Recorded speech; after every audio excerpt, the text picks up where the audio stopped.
አትለኝም እንዴ? ደህና ነሽ እኮ። ከሞት እኮ ነው የተረፍኩት። ዋናው እሱ ነው።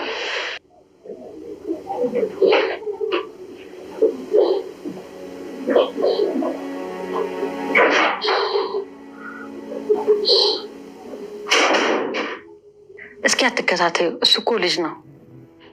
ወይኔ ሮማን፣ ምን አለ ቤቴ እንኳን ደርሼ ቢሆን። ይሄም እኮ ቤትሽ ነው። ሰላም ጤና ይስጥልኝ ውድ ተመልካቾቼ፣ እንዴት ናችሁ? ደህና ናችሁ ወይ? ሁሉ ሰላም፣ ሁሉ መልካም ነው፣ እግዚአብሔር ይመስገን።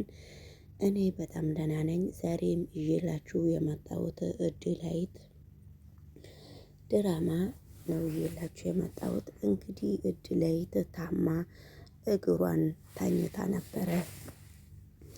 እድላይት ታማ እግሯን ስትተኛ ሜላት ነይና ፎቅ ሂጂና እቃ አምጪልኝ ስትላት ነበረ። እረ እኔ ፎቅ መሄድ አልችልም፣ ደረጃ መውጣት አልችልም እና ስለዚህ አንቺ ለራስሽ ለዛሬ ሄደሽ ማምጣት ትችያለሽ ስትላት ነበረ። ለምንድን ነው አንቺ ገረድ እንደሆንሽ ስታቂ እኔ ለምንድን ነው የማዝሽን ነገር አንቺ የማትሰሚበት ምክንያት የአንቺ ምክንያት ምንድን ነው ብላ ስትጠይቃት ነበረ። ካመመኝ አመመኝ፣ ካላመመኝ እታዘዛለሁ፣ ካመመኝ ደግሞ እንዴትም አድርጌ ልታዘዝም አልችልም ማለት። ስለዚህ ምንድን ነው ችግርሽ ብላ ትታት ስትሄድ ነበረ። አይ ገረድ እንኳን እዚህ ቤት ሲመጣ በጣም ነው ቶሎ የሚጠግበው፣ ለምን እንደሆነ እኔ አላቅም ብላ ተናዳ ማለት ዘላ ሄዳ ነበረ። በመካከሉ ደግሞ እድላይት ከማሌት ፊት ዙር ብላ ማሌት ተናዳ ስትወጣ እድላይት ተመልሳ ነበረ። እድላይት ወደ ክፍል ስትመለስ ቀጥ ብላ ሮማን ቆማ ስልኳን እየጎረጎረች ነበረ። ዝም ብላ ቆማ ስታያት ነበረ። ምንም አልተናገረቻትም። በስተመጨረሻ ላይም የሮማን ቦርሳ ጋር ሄዳ ጎርጉራ የሆነ እቃ አምጥታ መታ ነበረ። እቃውስ ምንድን ነው? እቃው ፎቶ ነው። ስለዚህ ሮማን የእድላይትን ስልክ ጎርጉራ እስከምትጠግብ ድረስ ምንም እድላይትም ዝም ብላ እሷ ጋር እየቆመች ነበረ። የእድላይትን ስልክ መፈተሽ ነው እንጂ ሰው ነው እኔ ጎን ያለው ወይስ ቤት ውስጥ ራሱ እንዳለች አታውቅም ነበረ። ስለዚህ መጨረሻ ላይ ሮማን ለምንድን ነው ስልኬን ቻርጅ አድርጌ ሲሄድ ያንቺ ችግር ምንድን ነው? ስልኬን እንደዚህ የምትፈትሽውና ስልኬን እንደዚህ የምትጎረጉሪው ያንቺ ምክንያት ምንድን ነው ሮማን ብላ ሮማንን ስትጠይቃት ነበረ። በጣም ነው የደነገጠችው። ምንም ነገር መልስ አልመለሰችላትም። ስለዚህ እኔም የማደርገውን ነገር ላሳይሽ ሮማን አለቻት። ምንድን ነው ስትላት ነበረ እድላይት። ሮማን ይሄው እኔም ይሄ ምንድን ነው ስትል ለምንድን ነው ሻንጣዬን እየቦረቦርሽው ስትላት ነበረ። አየሽ አይደለ የሰው ልጅ ያስቀመጠውን እቃ ሲቦረቡርና እቃውን ሰው የማይሰማ ሰው የሰው እቃ ሲጎረጉር የሰው ልጅ የተባለ ምን ያክል እንዴት እንደሚናደድ አየሽ አይደለ ስትላት ነበረ። እንዴ ነገሮቹማ እንደዚህ አይደለም። ሁላችንም እኮ ያስቀመንን እቃ ሰው ሲጎረብርብን አንፈልግም። ስለዚህ እቃዬን ቁጭ አርግተሽ መሄድ ያለብሽ ከኔ ጋራ ንግግርሽን ብታቆሚ በጣም ደስ ይለኛል ስትላት ነበረ። ሮማን እንግዲህ ደንግጣ እቃውን ቁጭ አድርጋ ነው የሄደችው። በጣም በሚገርም ሁኔታ ወደ ሌሎቹ ቪዲዮ ስንሄድ ሮማን ሰው ፊት ተሰብስባ እንደዚህ አንድ ላይ ተሰብስበው ቁጭ ሲሉ እነሳለሁ ብላ ሮማን ስትወርቅ ነበረ። እድላይ ስትወርቅ ነበረ። ሮማን ቁጭ ብላለች። እንደ ሰውም አላየቻትም ነበረ። እንዴ ለምንድን ነው ሰው ሲወርቅ የማታነሺው? ያንቺ ችግር ምንድን ነው ስትላት አይ አውቃ እኮ ነው ያለችው ሮማን። ስለዚህ እንግዲህ መንገድ ላይም ውጪ ተሰብስበው መንገድ ላይ እድላይት እያነከሰች ስትሄድ ከቢኒያም ከሷ በኋላ መጣ። ቢኒያም ከሷ በኋላ ሲመጣ ዝም ብሎ አለፋት። ቢኒያም ለምንድን ነው የምታልፈኝ? እኔ እናንተ አብረን መሄድ አንችልም እንዴ ብላ ስትጠይቀው ነበረ። አይ እኮ እኔ ሰሞኑን በጣም እየተቆጣሽን ነው፣ ሰሞኑን በጣም ቁጣ ቁጣ እያለኝ ስለሆነ ከዚህ ደረጃ በዚህ ቁጣ አብረን ከምንጓዝ እኔ እኮ ዝም ብዬ ነው ምንድነው ዝም ብዬ ነው ያለፍኩሽ እንጂ ከአንቺ ጋራ ለመሄድ ደብሮኝም አይደለም ብላ ስትነጋገር ነበረ። ሰላም ጤና ይስጥልኝ ውድ ተመልካቾቼ፣ እንዴት ናችሁ? ደህና ናችሁ? ሁሉ ሰላም፣ ሁሉ መልካም ነው። እንግዲህ ወደ ሌሎቹ ቪዲዮ ደግሞ አብረን ስንሸጋገር ሜላት ለምንድን ነው ፊትሽን እንደዚህ ጨምደድ የምታረጊው? አሞሻል እንዴ? ብላ ሜላት ማነች ሮማን እህቷ ስትጠይቃት ነበረ። አይ አላመመኝም፣ ትንሽ ድብርብር ብሎኝ ነበረ።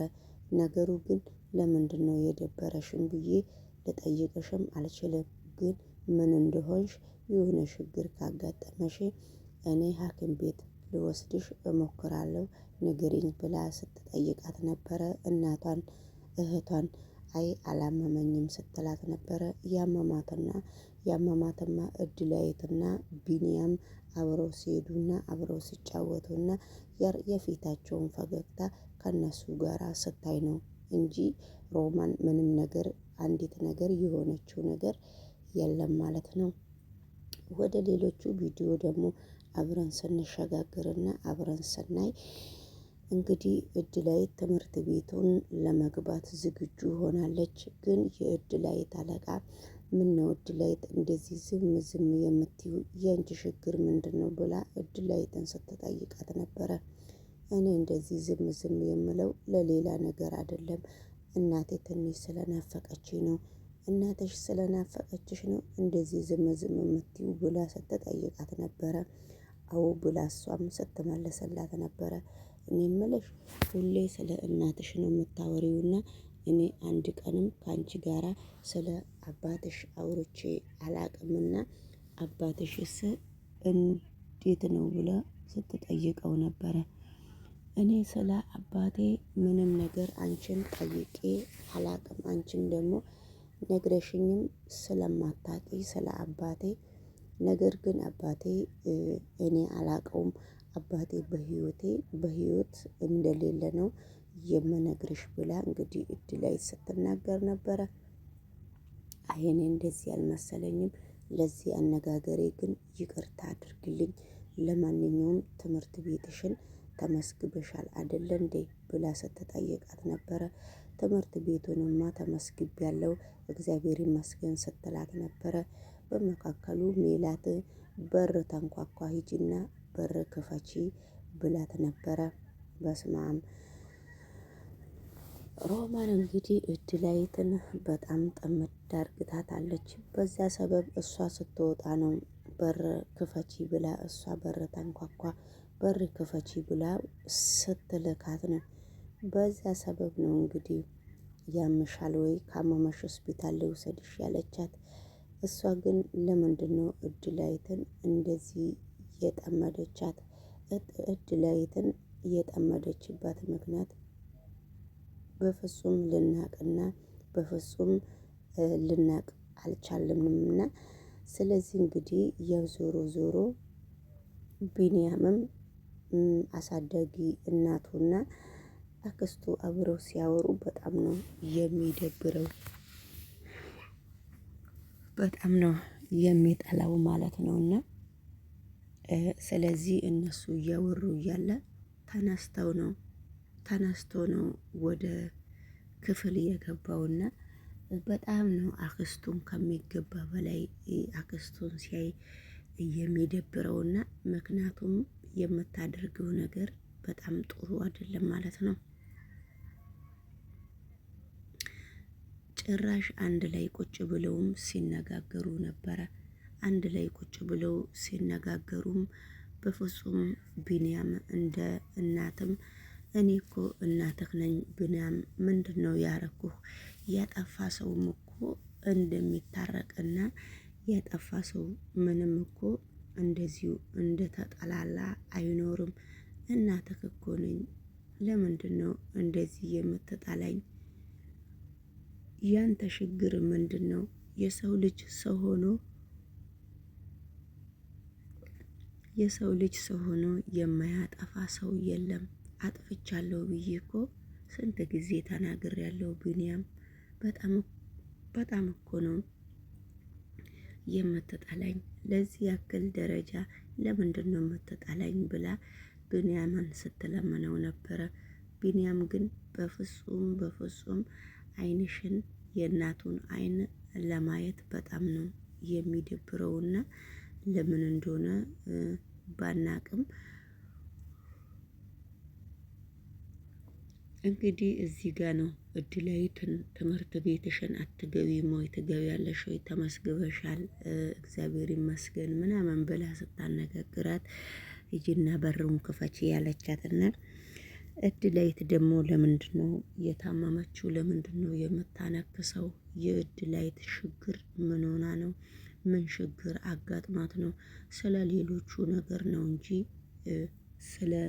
ስለ ከዛ ቤት እንዴት አርግታ እንደምትወጣ ብቻ ነው እድላዊት እየተጠየቀችው እንጂ ስለ ጤንነቷ እድላዊት ማንም ሰው አስቦ ስለ ጤንነቷ እድላዊትን እየተናገረ ሰው የለም።